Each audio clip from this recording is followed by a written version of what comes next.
तो हेलो बच्चों, आप लोग कैसे हैं? आशा करता हूँ आप लोग अच्छे होंगे। जो बच्चे क्लास 10th में हैं और इस बार 17 फरवरी से उनका एग्जाम स्टार्ट होने वाला है, उनके लिए यह वीडियो बहुत ही महत्वपूर्ण होने वाला है। क्योंकि इस वीडियो को देखने के बाद उन सभी बच्चों के अंदर के इतना जो भी डर है एग्ज़ाम का वो ख़त्म हो जाने वाला है। क्योंकि यह एक मैं यहाँ पर एकदम 100% रियल पेपर लेकर आ चुका हूँ क्लास 10th का। आपको इसमें से अगर आप इस पूरे वीडियो को आप अच्छे से एकदम पूरा करते हैं तो आपको 20 से 30 सवाल लड़ने का एकदम 100% गारंटी मैं देता हूँ कि अगर इससे 20 से 30% ना आए तो आप मेरे वीडियो को छोड़कर या अनसब्सक्राइब करके आप जा सकते हैं। लेकिन यही एकदम रियल पेपर है, इसी के अंदर से आपको 20 से 30 सवाल लड़ने वाला है। तो चलिए हम लोग अब सवालों को देखते हैं कि वह कौन कौन से सवाल है जो इस बार एग्जाम में आने वाले हैं 17 फरवरी से। यह क्लास हिंदी का होने वाला है। यहाँ पर आप लोग देख सकते हैं हिंदी का मातृभाषा हिंदी है जिनका उनके लिए यह पेपर है। 101 विषय कोड रहेगा। यह ए नंबर सेट है। आपको इसमें टोटल 100 शब्द मतलब ऑब्जेक्टिव मिलने वाला है। 100 ऑब्जेक्टिव जिसमें से आपको कितना मारना है? केवल 50 मारना है। तो इस 50 में से मैं आपको 20 से 30 नंबर का सवाल अभी आपको दिखाने वाला हूँ। इसी के अंदर एकदम 100% गारंटी है कि इसी के अंदर से आने वाला है। तो चलिए अब सवालों को लगाना स्टार्ट करते हैं। तो हमारा पहला सवाल है कि यहाँ पर आप लोग देख सकते हैं, पहले आपको इन्फॉर्मेशन दिया है कि आपको 1 से लेकर 100 तक आपका ऑब्जेक्टिव दिया हुआ है, जिसमें से आपको कितना केवल 50 प्रश्नों के उत्तर देना है। यहाँ 50 नंबर का है। तो हम पहला सवाल अब हम शुरुआत करते हैं। अब थोड़ा बड़ा कर लेते हैं कि आपको अच्छा से समझ में आए। तो चलिए अब हम स्टार्ट करते हैं सवाल लगाना। तो हमारा पहला नंबर सवाल है कि भाववाचक संज्ञा का उदाहरण कौन है? यानी भाववाचक की बात कर रहे हैं जिसके अंदर भाव जगता है। तो ये ऑप्शन नंबर ए राइट हो जाएगा इसका। पहला के नंबर मित्रता, मित्रता क्या है? भाववाचक संज्ञा है। या दूसरा नंबर सवाल है कि धुनाई शब्द में कौन सा प्रत्यय है? धुनाई प्रत्यय का अर्थ क्या होता है कि जो लास्ट में आए। तो यहाँ पर आई क्या है? आई आई कहीं पे दिख रहा है लास्ट में। धुनाई में क्या है? लास्ट में आई आ रहा है। यार क्या है? यह प्रत्यय है। तो ऑप्शन नंबर बी इसका राइट हो जाएगा दूसरा का। हमारा 3 नंबर सवाल है मथानी में कौन सा प्रत्यय है? मथानी फिर से पूछा है प्रत्यय। प्रत्यय का भी हम बताएं कि लास्ट में आना चाहिए। तो यहाँ पर मथानी आनी, आनी कहीं भी दिख रहा है आपको। ऑप्शन नंबर ए तीसरा का राइट हो जाएगा एकदम। हमारा 4 नंबर सवाल है कि बहुत दूध, बहुत दूध का विशेषण बताना है। विशेषण का अर्थ क्या होता है? किसी की विशेषता। तो बहुत दूध कौन सा विशेषण है? तो कहे एक अनिश्चित विशेष परमाणु बोधक विशेषण है। क्योंकि इसमें एक निश्चितता का बोध नहीं बताया, केवल क्या बता रहा है? बहुत दूध। यानी 1 लीटर दूध 2 लीटर यह नहीं बता रहा है, केवल कह रहा है बहुत दूध। यह क्या हो जाएगा? अनिश्चित परमाणु बोधक। तो चौथा का राइट आंसर सी हो जाएगा हमारा चौथा का। 5वां नंबर सवाल है कि पृथ्वी का संधि विच्छेद क्या कहता है? पृथ्वी का संधि विच्छेद होगा हमारा राइट आंसर 5वां का हो जाएगा सी नंबर। पृथ्वी प्लस इस पृथ्वी। ऑप्शन नंबर सी 5वां का राइट हो जाएगा हमारा। 6ठा नंबर सवाल है कि द्विमात्रिक स्वर किसे कहते हैं? द्विमात्रिक स्वर का अर्थ होता है वैसा स्वर जिसको बोलने में 2 मात्रा का काल लगता है। तो उसको हम लोग दीर्घ स्वर कहते हैं, इसको दीर्घ स्वर। ऑप्शन नंबर बी 6ठा का राइट आंसर हो जाएगा हमारा। 7वां नंबर सवाल बढ़ते हैं। तो हमारा 7वां नंबर सवाल है केवल मुंह से बोले जाने वाला स्वर को क्या कहते हैं? वैसा स्वर जिसको मुंह से केवल बोला जाता है, इसमें नाक का यूज नहीं होता है, उसको क्या कहते हैं? निर्नुनासिक। 7वां का ऑप्शन नंबर बी राइट हो जाएगा आंसर। बढ़ते हैं हमारा 8वां नंबर सवाल का। 8वां नंबर सवाल है कि ब का उच्चारण स्थान क्या है? ब का उच्चारण स्थान 8वां नंबर सवाल का राइट आंसर होगा ब का उच्चारण स्थान। तो 8 का ब तो याद रखना है आपको कि पापा बाबा ये सभी क्या है? ओष्ठ से बोले जाने वाले शब्द हैं। यानी ऑप्शन नंबर डी इसका राइट हो जाएगा 8वां का। ऑप्शन नंबर डी ब क्या है? उच्चारण स्थान ओष्ठ है, ओष्ठ। और 9 नंबर सवाल है कि निम्न में से अंतस्थ व्यंजन कौन है? व्यंजन अंतस्थ वर्ण कौन है? तो यहाँ पर ल इसका राइट हो जाएगा। ये क्या है? अंतस्थ वर्ण है। ऑप्शन नंबर ए इसके 9वां का राइट हो जाएगा। हमारा 10वां नंबर सवाल है निम्न में कौन उष्ण व्यंजन है? उष्ण व्यंजन पूछ रहा है यहाँ पर। उष्ण व्यंजन यानी स और ह, ये चार क्या है? उष्ण व्यंजन के अंतर्गत आते थे। इसमें ह में दिया हुआ है इसलिए हम इसको ऑप्शन नंबर 10वां का राइट डी हो जाएगा। ये उष्ण व्यंजन का होता है स ह, ये 4 स्वर वर्ण है जो क्या है? उष्ण व्यंजन के अंतर्गत आते हैं। तो 11 नंबर सवाल है कि निम्नलिखित में कौन महाप्राण व्यंजन है? महाप्राण कौन है? तो 11 नंबर का राइट आंसर हमारा ए हो जाएगा। फ क्या है? महाप्राण भी है फ, और ओष्ठ से भी बोले जाने वाला वर्ड है। बनेगा 12वां नंबर क्या सवाल है? आगे बढ़ते हैं 12 नंबर की ओर। 12 नंबर है वसुधरा प्लस एव संधि विच्छेद है। या वसुधरा प्लस एव क्या बनने वाला है? तो वसुधरा। तो 12 का राइट आंसर हमारा ऑप्शन नंबर डी हो जाएगा वसुधैव। वसुधा प्लस एव वसुधैव। ऑप्शन नंबर डी 12 का राइट हो जाएगा एकदम। हमारा 13 नंबर सवाल है संचय का संधि विच्छेद क्या होगा? संचय का अर्थ होता है संचय का संधि विच्छेद करना है तो सम प्लस चय संचय। तो 13 का राइट आंसर हमेशा ये हो जाएगा ऑप्शन नंबर राइट सम प्लस चय क्या होगा? संचय बनेगा। विशेषण संधि विच्छेद करेंगे तो। अब यहाँ 14 नंबर सवाल है कि अधिस्वर का संधि विच्छेद क्या होगा? अधिस्वर का संधि विच्छेद क्या होगा? तो 14 नंबर का आंसर डी हो जाएगा। अधि प्लस ईश्वर अधिस्वर। ऑप्शन नंबर डी राइट हो जाएगा। बढ़ते 15 नंबर सवाल की ओर। तो मेरा 15 नंबर सवाल है कि मनोरथ का संधि विच्छेद क्या होगा? मनोरथ का संधि विच्छेद क्या होगा? तो 15 का राइट आंसर डी हो जाएगा। मनः प्लस रथा मनोरथ, मनः प्लस रथा मनोरथ। ऑप्शन नंबर डी राइट हो जाएगा 15 का। और हमारा 16 नंबर सवाल बढ़ते हैं। तो 16 नंबर सवाल है कि निम्न में से कौन शुद्ध शब्द है? शुद्ध बताना है आपको। तो संहार यह शुद्ध नहीं है। विषाद 16 नंबर का है, तो 16 नंबर का आपको बताना शुद्ध वर्ड बताना है ना। तो 16 नंबर का विषाद, ये क्या हो रहा है, ये एकदम शुद्ध वर्ड है, ये सही लिखा हुआ है। बाकी और सभी गलत गलत लिखा हुआ है, तो आपको इसको नहीं मार के क्या मारना है, 16 नंबर का राइट आंसर बी मार देना है। विषाद का एक शुद्ध वर्ड है। और 17 नंबर सवाल है कि निम्नलिखित में कौन अशुद्ध है। आपको उल्टा पूछ दिया, आपको अशुद्ध पहचानना है, तो आपको अशुद्ध में क्या होगा, तो 17 का राइट आंसर हमारा डी हो जाएगा। पुष्कर क्या है, पुरस्कार अशुद्ध है। बाकी ये सभी क्या है, शुद्ध शब्द है, ये सभी सही से लिखा हुआ है, लिखा जाना चाहिए, लेकिन पुरस्कार में गलत लिखा हुआ है। पुरस्कार में क्या होगा, ऐसा वाला सा होगा, लेकिन यहाँ पर पुरस्कार के बाद दूसरा सा दे दिया, इसलिए यह अशुद्ध हो जाएगा।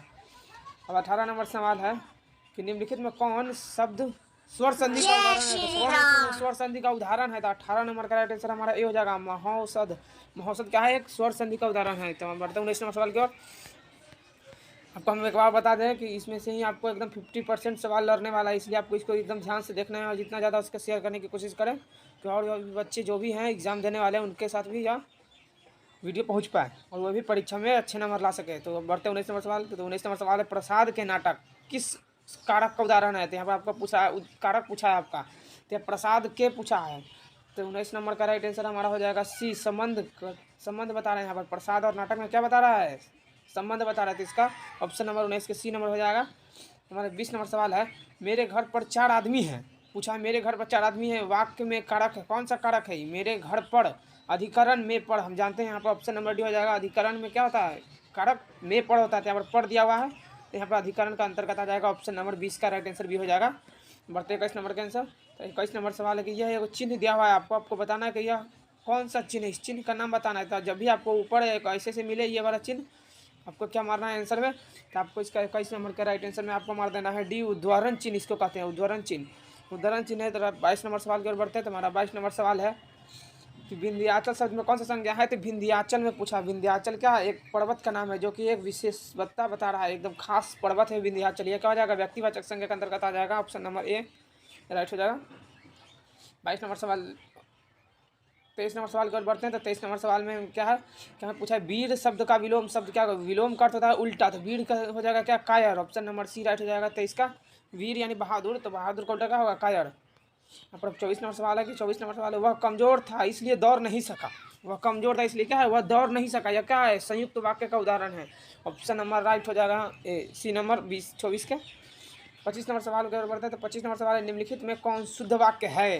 पूछा है शुद्ध वाक्य कौन है, शुद्ध आपको इसको पढ़ के बताना है। तो श्री राम के अनेकों नाम हैं, वह भारी भरकम भीड़ जमा थी, वहाँ भारी भरकम भीड़ जमा हुआ था। तो सी नंबर में है कि साहित्य जीवन का विभिन्न अंग है। तो 25 का राइट आंसर आपको ये हो जाएगा, श्री राम के क्या है, अनेकों नाम है, यह बात सही है, यह शुद्ध वाक्य के रूप में लिखा हुआ है। तो ऑप्शन नंबर है इसका राइट हो जाएगा 25 का, श्री राम के अनेकों नाम है। हमारा 26 नंबर है कि रमेश गीता गा रहा था, रमेश गीत गा रहा था, किस काल का उदाहरण है, तो रमेश गीत गा रहा था। तो 26 का राइट आंसर हमारा हो जाएगा बी नंबर, भूतकाल, क्योंकि यहाँ पूछा है गा रहा था, अब नहीं गा रहा है, क्या पहले गा रहा था, यानी भूतकाल में वो बात कर रहा है। तो ऑप्शन नंबर बी हो जाएगा 25 का। 26 नंबर का हमारा 27 नंबर सवाल है कि मैं पढ़ रहा हूँ यानी किस काल का उदाहरण है, तत्काल यानी तत्कालिक वर्तमान का उदाहरण है। पढ़ रहा हूँ मतलब अभी मैं क्या हूँ, पढ़ रहा हूँ, अभी तुम क्या कर रहे होगे, हमारा वीडियो के साथ पढ़ रहे हो, तुम क्या कौन सा काल हो जाएगा, तो यह वर्तमान काल के अंतर्गत आ जाएगा। ऑप्शन नंबर 27 का ही राइट हो जाएगा। हमारा 28 नंबर सवाल है, पाठक शब्द का बहुवचन है क्या, तो पाठक का, तो 28 के राइट आंसर हमारा सी हो जाएगा। पाठक का बहुवचन बनाना है तो पाठक गण, बहुवचन में क्या हो जाएगा, पाठक गण इसका हो जाएगा। 29 नंबर सवाल है हमारा कि कमजोरी के कारण भारती उठ नहीं सकती, इसके अंदर इतना कमजोरी है कि वह उठ नहीं सकती, किस वाच्य का उदाहरण है। तो वाच्य पूछा है, याद रखना आपको कि वाच्य ये सभी चीज़ से ही सवाल आता है, तो आपको इस सबको अच्छा से पढ़ लेना है जाकर। हमारा 29 नंबर का राइट आंसर हो जाएगा सी नंबर, भाववाच्य का उदाहरण क्या है, भाव उसके अंदर बता रहे, कमजोरी कैसा है, देखो भाव है उसके अंदर, इसलिए भाववाच्य हो जाएगा इसका राइट आंसर। हमारा 30 नंबर सवाल है कि निम्न में से किस वाक्य में सकर्मक क्रिया का उपयोग हुआ है। सकर्मक क्रिया का उपयोग किसमें हुआ है, तो 30 का राइट आंसर ये हो जाएगा, रीना ने चिट्ठी पढ़ी, रीना ने क्या किया, चिट्ठी पढ़ी, यह क्या है, सकर्मक क्रिया का उदाहरण है। ऑप्शन नंबर ए इसका राइट हो जाएगा 30 का। 31 नंबर सवाल है कि इस इलाके में सबसे बड़ा मकान मेरा ही है, कौन पदबंध है, पदबंध से भी एक सवाल आ चुका है यहाँ पर। तो पदबंध यह क्या है, पूछ रहा है कि यहाँ पर आपको पढ़ने में क्या लगा है, इस इलाके में सबसे बड़ा मकान मेरा ही है, मतलब यह क्या विशेषता बता रहा है अपने मकान का कि उसका मकान क्या है, सबसे बड़ा है। तो इसका राइट आंसर क्या हो जाएगा, ऑप्शन नंबर सी विशेषण पदबंध हो जाएगा राइट आंसर 31 के। हमारा 32 नंबर सवाल का है। तो 32 नंबर सवाल है कि हिंदी में कौन लिंग नहीं है, तो हिंदी में कौन सा लिंग नहीं आता है, तो हिंदी कैसा लिंग है, नपुंसक है, इसमें कोई लिंग नहीं आता है, पुल्लिंग ना स्त्रीलिंग। यह क्या हिंदी नपुंसक लिंग है। ऑप्शन नंबर सी हो जाएगा 32 का। 33 नंबर सवाल है कि जाति शब्द का लिंग है, जाति कौन सा लिंग है, 33 का राइट आंसर हमारा हो जाएगा बी नंबर स्त्रीलिंग। जाति क्या है, स्त्रीलिंग होता है। समाज शब्द का पुल्लिंग कौन, मतलब समाज में कौन सा लिंग लगता है, समाज कैसा लिंग है, तो 34 का राइट आंसर हमारा हो जाएगा ए नंबर पुल्लिंग है। समाज क्या है, पुल्लिंग, समाज में पुल्लिंग आता है, समाज में पुल्लिंग शब्द आता है। हमारा 35 नंबर सवाल है कि सकर्मक और अकर्मक जो क्रिया है ना किसका अंग है, तो आपको बता दें सकर्मक और अकर्मक किसका भेद है, तो क्रिया का भेद है। सकर्मक और अकर्मक क्रिया के दो भेद होते हैं, सकर्मक और अकर्मक, आपको याद रखना है। ये भी सवाल बहुत बार पूछ चुका है। हमारा 37 नंबर सवाल है कि अनुग्रह शब्द का विलोम शब्द क्या है, अनुग्रह का अर्थ पूछ रहा है, तो 36 नंबर का राइट आंसर हमारा सी हो जाएगा विग्रह। अनुग्रह का उल्टा क्या होगा, विग्रह। हमारा 37 नंबर सवाल है कि निम्नलिखित में कौन सा शब्द अव्यय का उदाहरण है। अव्यय का अर्थ क्या होता है, जिसके लास्ट में बच जाए, तो इस 37 नंबर का राइट आंसर हमारा ए हो जाएगा बल्कि। बल्कि क्या है, एक अव्यय है, बल्कि अव्यय है जो बीच बीच में लगता है। अब यहाँ 38 नंबर सवाल है कि जूता शब्द कैसा शब्द है, जूता कैसा शब्द है, जूता कहाँ प्रयोग किए जाते हैं, भारत में।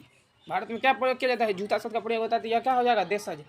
जूता क्या है, देशज। 38 का राइट आंसर सी हो जाएगा। और दूसरे जूता कौन सा शब्द है, देशज, यानी अपने देश में बोले जाने वाला भाषा है। 39 नंबर सवाल है ऊँट शब्द का तत्सम शब्द कौन सा होगा, ऊँट शब्द का तत्सम, ऊँट का तत्सम शब्द यानी तत्सम का अर्थ होता है बिगड़ा हुआ, ऊँट का बिगड़ा हुआ। यहाँ पर कौन सा ऊ लिखा हुआ है, तो ऊँट का उष्ट्र हो जाएगा। ऑप्शन नंबर सी राइट हो जाएगा 39 का। बढ़ते 40 नंबर सवाल की ओर। तो 40 नंबर हमारा सवाल है कि निम्नलिखित में कौन शब्द तद्भव है, आपकी तद्भव पूछ दिया है, तो तद्भव। तो 40 के राइट आंसर हमारा ये हो जाएगा आम। क्या है, आम तद्भव शब्द है, आम। 41 नंबर सवाल है लंबोदर शब्द कैसा है, लंबोदर कौन सा शब्द है, रोड, यौगिक या योग रोड। तो 41 का राइट आंसर हमारा सी हो जाएगा ऑप्शन नंबर योग रोड। क्या है, लंबोदर का अर्थ क्या, योग रोड, क्या है, विशेषता बता रहा है। योग रोड का अर्थ होता है जिसका विशेषता बता रहा हो, तो लंबोदर की किसका विशेषता बताता है, गणेश जी का विशेषता बताता है, इसलिए क्या हो जाएगा, योग रोड होगा। भाई 42 नंबर सवाल है कि चाकू शब्द कौन सा संज्ञा है, तो चाकू।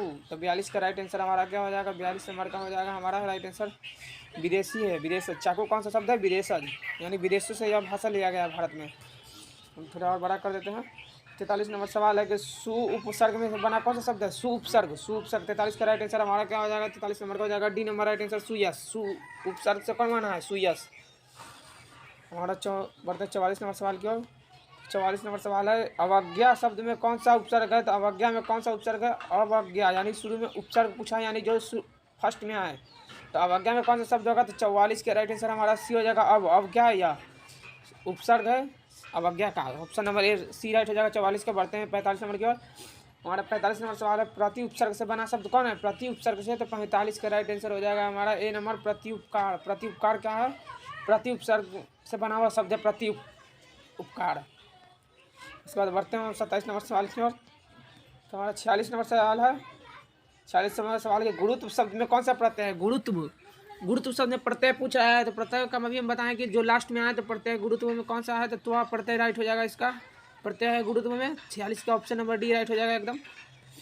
47 नंबर सवाल है कुलीन शब्द में कौन सा प्रत्यय है, तो कुलीन शब्द। 47 का राइट आंसर क्या हो जाएगा, तो 47 नंबर का ए हो जाएगा कुलीन। प्रत्यय पूछा है लास्ट में इन, ऑप्शन नंबर ए राइट हो जाएगा 47 का।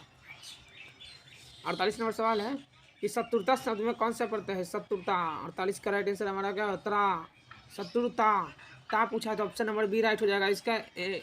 48 के बी नंबर राइट हो जाएगा। बढ़ते 49 नंबर सवाल कर। तो 49 नंबर सवाल हमारा क्या कह रहा है कि महावीर शब्द में कौन सा समास है, महावीर शब्द में, तो महावीर शब्द में समास है, तो 49 का राइट आंसर हमारा हो जाएगा बी नंबर कर्मधारय समास। क्योंकि महावीर शब्द में कौन है, यह वीर कैसा है, तो महान है, यह विशेषता बता रहा था, विशेषता में क्या होता है, कर्मधारय। ऑप्शन नंबर बी राइट हो जाएगा 49 का। बढ़ते 50 नंबर की ओर। हमारा 50 नंबर सवाल है कि धर्माधर्म शब्द में कौन सा समास है, धर्माधर्म शब्द में कौन सा समास है, तो 50 के राइट आंसर हमारा क्या हो जाएगा, 50 का राइट आंसर हमारा हो जाएगा सी नंबर एकदम। द्वंद्व समास क्या है, धर्माधर्म में कौन सा समास है, द्वंद्व समास। ऑप्शन नंबर सी 50 का राइट हो जाएगा। अब आपको बताना है कि आपने कुल 50 शब्दों में से कितना शब्द सवालों को सही लगाया है। ऑप्शन नंबर हिसाब से आप कमेंट में बता दें जरूर कि 50 में से आपने कुल कितना सही आंसर मारा है, आपको कितना सही हुआ है। इससे आपको पता चल जाएगा कि आप एग्जाम में कितना अंक लाने वाले हैं। और इसमें से आपको फिर से बताना चाहते हैं कि इसमें से ही आपको एकदम 100% सवाल आने वाला है, कम से कम 20 से 30 सवाल इसी के अंदर से रहने वाला है एकदम। इसलिए इसको पूरा एकदम देखने की कोशिश करें और जितना ज़्यादा हो सके अपने दोस्तों को शेयर करें, क्योंकि उन्हें भी परीक्षा में अच्छे अंक लाने का मौका मिल सके। तो चलिए बढ़ते हैं हम अगले सवाल की ओर। तो चलिए हम लोग बढ़ते हैं अपने 51 नंबर सवाल की ओर। तो हमारा 51 नंबर सवाल कह रहा है कि पिता शब्द का विशेषण कौन सा शब्द है। पिता का विशेषण कौन सा है, तो ऑप्शन नंबर ए इसका राइट हो जाएगा। पिता का विशेषण होता है पैतृक, ऑप्शन नंबर राइट ए हो जाएगा इसका 51 नंबर का ए। बढ़ते 52 नंबर सवाल। 52 नंबर सवाल है हमारा कि प्रदेश शब्द का विशेषण क्या होगा। प्रदेश का विशेषण पूछ रहा है, यानी विशेषता। प्रदेश का विशेषण क्या हो जाएगा, तो प्रदेश का 52 का राइट आंसर हमारा बी हो जाएगा, प्रादेशिक हो जाएगा, ऑप्शन नंबर बी। प्रदेश का विशेषण पूछा, याद रखना आपको, तो विशेषण हो जाएगा प्रादेशिक, ऑप्शन नंबर बी राइट हो जाएगा 52 का। 53 नंबर सवाल में, तो 53 सवाल में पूछा है कि विष्णु शब्द का पर्यायवाची शब्द, विष्णु का पर्यायवाची शब्द कौन होगा, तो विष्णु का जनार्दन होता है, ऑप्शन नंबर बी इसका राइट हो जाएगा विष्णु का। मतलब 53 नंबर 14 नंबर सवाल में, 54 नंबर सवाल का रहा है कि रात्रि शब्द का पर्यायवाची शब्द, रात्रि का पर्यायवाची शब्द कौन होगा, रैन हो जाएगा, ऑप्शन नंबर इसका राइट हो जाएगा 54 का पर्यायवाची रैन हो जाएगा रात्रि का। 55 नंबर सवाल है कि सोना शब्द का पर्यायवाची शब्द कौन होगा, तो सोना का शब्द का पर्यायवाची शब्द हो जाएगा कंचन, ऑप्शन नंबर डी राइट हो जाएगा इसका 55 नंबर का, ऑप्शन नंबर डी। 56 नंबर सवाल पूछा है कि नहीं मरने वाला के लिए एक शब्द क्या होगा, तो नहीं मरने वाला कौन किसको कहते हैं, अमर होता है, अमर। नहीं मरने वाला मतलब उसको अमर कहते हैं, तो 56 का बी नंबर राइट हो जाएगा ऑप्शन। 57 नंबर सवाल है कि सब में व्याप्त के लिए एक शब्द कौन होगा, तो सब में व्याप्त के लिए, तो 57 का राइट आंसर हो जाएगा ऑप्शन नंबर बी, सर्वव्यापी। सब में व्याप्त यानी सर्वव्यापी, तो ऑप्शन नंबर बी राइट हो जाएगा 57 का। हमारा 58 नंबर सवाल है कि आंखों का काटा होना, मुहावरे का अर्थ क्या है, आंखों का काटा होना यानी शत्रु होना। किसी के शत्रु को हम क्या था, मेरे लिए आंखों के समान काटा होता है, ऑप्शन नंबर डी राइट हो जाएगा आंसर। 59 नंबर सवाल है कि सिर पीटना, मुहावरे का अर्थ क्या है, तो सिर पीटना यानी शोक मनाना या शोक में रहना।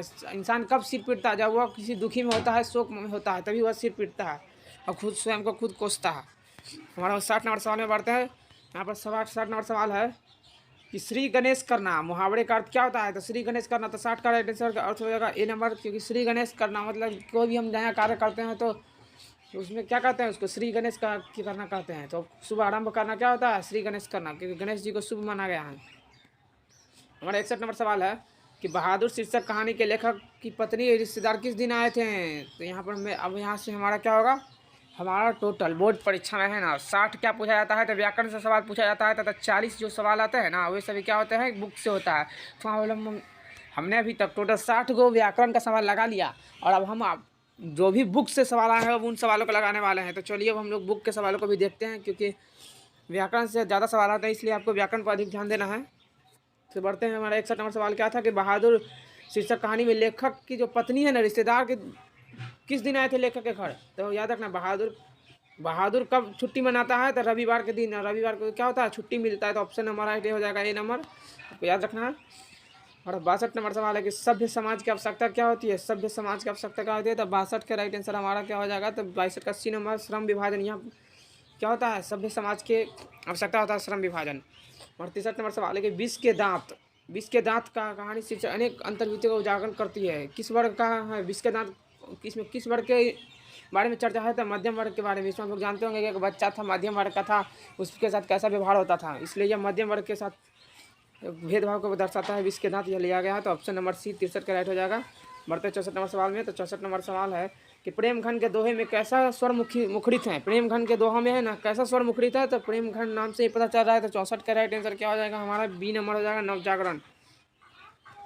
प्रेम घन में दोहा में कैसा स्वर का वर्णन होता है, तो नवजागरण यानी नए नए जागरण करने के लिए होता है। और 65 नंबर सवाल है कि आनंद कादम्बिनी नामक मासिक पत्रिका में संपादक कौन है, आनंद कादम्बिनी के लेखक कौन है भाई। या पहले तो आपको ऐसे भी सवाल पूछ जाएगा कि आनंद कादम्बिनी क्या है, तो यह एक मासिक पत्रिका है, यह भी आपको याद रखना है, ये भी कभी सवाल पूछ देता है कि आनंद कादम्बिनी क्या है, तो यह मासिक पत्रिका है। और ये उसको लिखा किसने, मैंने इसको रचना किसने कहा था, 65 का राइट आंसर हमारा हो जाएगा डी नंबर बद्री नारायण चौधरी प्रेम का, ऑप्शन नंबर डी इसका राइट हो जाएगा। बढ़ते हैं हम अपने 66 नंबर सवाल की ओर। तो हमारा 66 नंबर सवाल है कि मैक्स मूलर ने मानव सभ्यता का मूल स्रोत किसे माना है, तो 66 नंबर का राइट आंसर हमारा हो जाएगा बी नंबर वैदिक तत्वज्ञान को। वैदिक तत्वज्ञान क्या है, मैक्स मूलर द्वारा रचित मूल सभ्यता है। 67 नंबर सवाल है कि आचार्य हजारी प्रसाद द्विवेदी का जन्म कहाँ हुआ था, तो हजारी प्रसाद द्विवेदी का जन्म कहाँ हुआ था, तो 67 का राइट आंसर हमारा क्या हो जाएगा ए नंबर हो जाएगा, बलिया में हुआ था, उत्तर प्रदेश में हुआ था, हजारी प्रसाद द्विवेदी का जन्म हुआ था, ऑप्शन नंबर 67 का ही राइट हो जाएगा। 68 नंबर सवाल है कि बहादुर शीर्षक कहानी के लेखक का नाम क्या है, तो बहादुर शीर्षक कहानी उसके लेखक कौन है, तो 68 का राइट आंसर हमारा हो जाएगा सी नंबर अमरकांत। अमरकांत क्या है, बहादुर के लेखक है। क्योंकि बहादुर लोग क्या होते हैं, कभी नहीं मरते हैं। तो इसलिए वो याद रखना आपको एक ट्रिक से कि अमरकांत क्या है, बहादुर है। अमर व्यक्ति कभी भी मरता नहीं और वह बहादुर होता है। 59 नंबर सवाल है कि निराला की साहित्य साधना के लेखक कौन है। निराला का साहित्य साधना के लेखक कौन है, तो 69 नंबर सवाल का डी नंबर राइट हो जाएगा। रामविलास शर्मा क्या है, 69 निराला साहित्य के साधना के पुस्तक के लेखक हैं निराला। 71 नंबर सवाल क्या है, तो पंडित बिरजू महाराज का साक्षात्कार किसने किया है, तो पंडित बिरजू महाराज का साक्षात्कार क्या है। 70 का राइट आंसर हमारा सी हो जाएगा, रश्मि वाजपेयी ने किया है पंडित बिरजू महाराज का साक्षात्कार। 71 नंबर सवाल है, पंडित बिरजू महाराज को गंडा किसने बांधा था। गंडा किसने बांधा था भाई, तो उसके पिताजी ने बांधा था। ऑप्शन नंबर बी राइट हो जाएगा 71 नंबर का। हमारा 72 नंबर सवाल है कि नाखून क्यों बढ़ते हैं। शीर्षक पाठ के साहित्यकार की कौन सी विद्या है, नाखून क्यों बढ़ते हैं। तो नाखून कब बढ़ेगा, जब कोई ललित निबंध है उसी में पुस्तक होगा तभी से बढ़ेगा। तो 73 नंबर सवाल है कि मछली शीर्षक कहानी में किसने बाजार से मछली खरीदा था। बाजार कौन जाता है भाई, तो इसके सबके पिताजी जाते हैं बाजार। ऑप्शन नंबर बी राइट हो जाएगा इसका। 74 नंबर सवाल है कि काशी किस पाठशाला है। कांसी किसकी पाठशाला है भाई, तो कांसी में कौन पढ़ता था। तो 74 का राइट आंसर हमारा हो जाएगा बी नंबर, संस्कृति का पाठशाला है। संस्कृति इसमें सिखाया जाता है। काशी में क्या सिखाया जाता है, संस्कृति के बारे में। हमारा 75 नंबर सवाल कर बढ़ते हैं। हमारा 75 नंबर सवाल है, 75 नंबर सवाल है ना, देखते हैं 75 नंबर सवाल कहाँ गया। तो 75 नंबर सवाल है कि काशी विश्वनाथ से लगा हुआ इलाका कौन का क्या कहलाता है। तो काशी विश्वनाथ से भी जो इलाका सटता है ना उसको क्या कहते हैं। तो 75 का राइट आंसर हमारा हो जाएगा एकदम डी नंबर, रामपुर क्या है, काशी विश्वनाथ से सटने वाला एकदम स्थान है। हमारा 76 नंबर सवाल की ओर बढ़ते हैं। तो 76 नंबर सवाल है, शिक्षा और संस्कृति की रचना कौन होती है। सभी को पता होगा कि शिक्षा और संस्कृति के लिए कौन सबसे पहले विद्रोह किया थे, तो Mahatma Gandhi. Option number C right हो जाएगा 76 नंबर का। बढ़ते 77 नंबर सवाल में। तो 77 नंबर सवाल है कि निर्गुण भक्ति धारा के कवि कौन है। निर्गुण भक्ति धारा पूछा है तो ऑप्शन नंबर ए मार के आपको आगे बढ़ जाना है। गुरु नानक कैसे भक्ति धारा के कवि थे, तो निर्गुण, आपको याद रखना है एकदम निर्गुण भक्ति कवि थे। 78 नंबर सवाल की ओर बढ़ते। तो 78 नंबर सवाल है, कवि रसखान के रचनाकाल में किसका राज्यकाल था। मतलब जब रसखान थे ना उस समय राजा कौन था। तो 78 नंबर का राइट आंसर हमारा भी हो जाएगा। जहांगीर के समय रसखान रचनाकार थे, कवि थे। रसखान किसके समय थे, जहांगीर के समय, आपको याद रखना है एकदम। 79 नंबर सवाल है, बिहार किसकी जन्मभूमि है। तो बिहार में किनका जन्म हुआ था, तो रामधारी सिंह दिनकर का। ऑप्शन नंबर सी राइट हो जाएगा 79 का। रामधारी सिंह दिनकर कहाँ कराने वाले हैं, तो बिहार का, याद रखना है। 80 नंबर सवाल है कि प्रेम की पीर कवि का रचयिता कौन है। प्रेम पीर के कवि कौन है भाई, तो घनानंद। ऑप्शन नंबर सी का राइट आंसर होगा। 81 नंबर सवाल है, मनुज भारती का अर्थ क्या होता है। मनुज भारती का अर्थ क्या होता है, तो 81 नंबर का राइट आंसर हमारा बी हो जाएगा। ऑप्शन का राइट आंसर बी, भारतीय मनुष्य को क्या कहा गया है, तो मनुज भारती कहा गया है, याद रखना, भारतीय मनुष्य को मनुज भारती। 82 नंबर सवाल है कि स्वर्ण सस्य पद तल लुंठित, इस पंक्ति के रचनाकार कौन है। तो इस पंक्ति कहाँ से लिया गया है, स्वर्ण पंत लुंठित। तो 82 का राइट आंसर हमारा हो जाएगा एकदम सी नंबर, सुमित्रानंदन पंत द्वारा रचित पुस्तक है। 82 का राइट आंसर सी हो जाएगा। अब आगे बढ़ते हैं 83 नंबर में। 83 नंबर सवाल है, ताड़ सप्तक का संपादक कौन है। यह बार बार पूछा गया सवाल है, इसलिए आपको इसको ध्यान में देना है एकदम कि ताड़ सप्तक संपादन का किसकी पुस्तक है। ताड़ सप्तक के लेकर कौन है, तो 83 का राइट आंसर हमारा क्या हो जाएगा, 83 नंबर का ए नंबर हो जाएगा। अज्ञे की रचना है यह ताड़ सप्तक। हमारे 84 नंबर की ओर बढ़ते हैं। 84 नंबर सवाल है कि बीरेन डगवाल की कविता कौन है। बीरेन डगवाल, तो 84 का राइट आंसर हमारा सी हो जाएगा। हमारी नींद किसने पुस्तक है, तो बीरेन डगवाल के रचयिता हैं इसके, हमारी नींद के लेखक। 85 नंबर सवाल है कि इस दिनों कविता संग्रह में कौन कविता संग्रह थे। इस दिनों एक कविता है, ठीक ना, उसमें कौन सा कविता का जानकारी मिलता है, तो 85 का राइट आंसर ये हो जाएगा, एक वृक्ष की हत्या। इस दिनों कविता संग्रह में कौन सा है, तो ऑप्शन नंबर 85 ये हो जाएगा, एक वृक्ष का हत्या का जानकारी किसे मिलता है, इन दिनों। हमारा 86 नंबर क्वेश्चन है, 86 नंबर के आत्मजयी के रचनाकार कौन है। आत्मजयी यानी सभी पर विजय, आत्मा पर विजय कौन पाएगा, तो 86 का राइट आंसर हो जाएगा हमारा बी, कुंवर नारायण क्या होगा, आत्मजयी मतलब आत्मा पर भी विजयी पाएगा कौन, तो कुंवर नारायण। राइट नंबर बी हो जाएगा 86 का राइट। हमारा 87 नंबर सवाल है कि गरीब बस्तियों में धमाके से क्या हुआ था। गरीबों की बस्ती में अगर धमाका कर दिया जाता है तो क्या होता था, तो 87 का राइट आंसर ये हो जाएगा, देवी जागरण होता था। धमाका कब होता है, जब देवी का जागरण होता है ना, तब गरीब की बस्तियों में क्या होता है, जागरण। जैसे कि सरस्वती पूजा हो गया, दुर्गा पूजा हो गया, इसमें क्या होता है, गरीबों की बस्तियों में धमाका होता है, पूरा शोरगुल होता है एकदम, और देवियों को काफ़ी अच्छे से पूजन किया जाता है। तो उसका 87 नंबर का क्या हो जाएगा राइट आंसर, ये हो जाएगा देवी जागरण। और 88 नंबर सवाल है कि कवित्री अनामिका का जन्म किस राज्य में हुआ है? अनामिका का जन्म कहाँ हुआ था? तो 88 का राइट आंसर हमारा क्या हो जाएगा? बी नंबर, बिहार में हुआ था। अनामिका कहाँ के रहने वाली है? बिहार के रहने वाली है। क्या है? कवित्री है, मतलब ये कवित्री था, इनका जन्म बिहार में हुआ, याद रखना है आपको। और 89 नंबर सवाल है, कवि जीवनानंद दास किस भाषा के कवि हैं? जीवनानंद दास पूछा है, तो 89 का राइट आंसर हमारा सी हो जाएगा, बांग्ला के कवि है। जीवनानंद दास कैसे कवि है? बांग्ला के कवि है जीवनानंद दास। 90 नंबर सवाल है कि भगवान किसके बिना एकांकी? भगवान किसके बिना एकांकी और निरूपाय कहते हैं? भगवान किसके बिना कहते हैं कि यह एकांकी और केवल निरूपाय हैं? तो 90 का राइट आंसर हमारा क्या हो जाएगा? ए नंबर, भक्ति के बिना भगवान क्या है? केवल एकांकी और निरूपाय है, बस, इसके अलावा कुछ नहीं है। बढ़ते 91 नंबर सवाल को। 91 नंबर सवाल है, मगम्मा ने क्या बेचने के बारे में बहू के नजम्मा को सौंप दिया था? जब मगम्मा छोड़ी तो वह कौन सा काम करती थी? मगम्मा दही बेचती थी। ऑप्शन नंबर डी इसका राइट हो जाएगा। 92 नंबर सवाल है कि लक्ष्मी किस कहानी की पात्रा है? लक्ष्मी किस कहानी के पात्रा है? तो 92 का राइट आंसर हमारा ये हो जाएगा, ढहते विश्वास के रचयिता, मतलब पंक्ति में लिखा गया है लक्ष्मी का नाम ढहते विश्वास। भबड़ी 93 नंबर सवाल है, भबड़ी किसकी पत्नी थी? भबड़ी, तो ऑप्शन नंबर 93 का राइट आंसर हो जाएगा बी नंबर, नारायण, कुंवर नारायण की पत्नी थी भबड़ी। भबड़ी किसकी पत्नी थी? कुंवर नारायण। 94 नंबर सवाल है कि मदुरै को यूनानी लोग किस नाम से पुकारते थे? मदुरै को यूनानी लोग क्या कहते थे? तो 94 नंबर का राइट आंसर रेडी हो जाएगा, मेदोड़ा। मेदोड़ा कहते थे, याद रखना आपको, मेदोड़ा। मदुरै को यूनानी लोग क्या कहते थे? मेदोड़ा।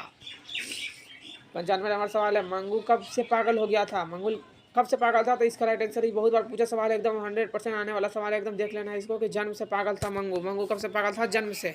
95 का राइट आंसर ही हो जाएगा। 96 नंबर सवाल है कि किस रंग की साइकिल रिक्शा पर बल्लिया माल सवार थी? बल्लिया माल कौन सा रंग की साइकिल पर सवार था? तो पीला रंग का। ऑप्शन नंबर 96 का मार देना है राइट आंसर। 97 नंबर सवाल है, राजस्थानी भाषा के कलाकार कौन थे? कहानीकार राजस्थानी भाषा का कौन था? 97 का राइट आंसर क्या हो जाएगा? D number, सावरदैया। सावरदैया कैसे कवि है? तो राजस्थानी भाषा का कवि है, राजस्थानी भाषा बोलने वाली है।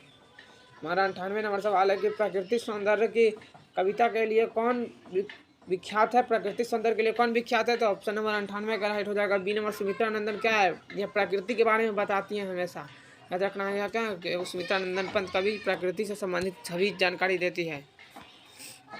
और 99 नंबर सवाल है कि शेखर एक जीवनी किसका उपन्यास है? शेखर एक जीवनी किसका उपन्यास है? 99 का राइट आंसर भी हो जाएगा, आगे जी है। आपको याद रखना है कि यही सवालों में आने वाला है, इसलिए इससे आपको पूरा वीडियो एकदम देखना है और दोस्तों को जितना ज़्यादा उसका शेयर करना है, क्योंकि यही सवाल आपको इस बार परीक्षा में देखने को मिलने वाला है एकदम। हमारा 100वां और एकदम आखिरी सवाल आ चुका है। 100वां नंबर सवाल है, हिंदुस्तानी डांस म्यूजियम अकादमी। यह बहुत बार पूछा हुआ सवाल है, एकदम 100% आने वाला एकदम सवाल है। इसको हम स्टार मार्किंग दे देते हैं, आपको इसको याद ही कर लेना है एकदम। तो हिंदुस्तानी डांस म्यूजियम अकादमी कहाँ है? तो 100 नंबर का राइट आंसर सी हो जाएगा, दिल्ली का। याद रखना, हिंदुस्तानी डांस म्यूजियम अकादमी दिल्ली में हुआ था। तो यहाँ पर हमने 100 सवाल लगा लिए है टोटल। हम यहाँ पर आपको दिखा देते हैं। आपको अगर नए हैं तो हमारे चैनल को क्या करें, हमारे चैनल को जाकर सब्सक्राइब कर ले जाकर, और वीडियो को लाइक कर दे, जितना ज़्यादा हो सके जाकर शेयर करें। और वीडियो में अगर आपको अच्छा लगा तो आप लोग कमेंट भी कर सकते हैं। जल्दी से जल्दी वीडियो को जितना ज़्यादा हो सके एकदम शेयर करेंगे। एकदम 100% रिजल्ट पेपर है एकदम। इसमें से एक क्वेश्चन आपको बाहर से नहीं रहने वाला इससे, इसलिए जितना ज़्यादा से वीडियो को शेयर करें। धन्यवाद।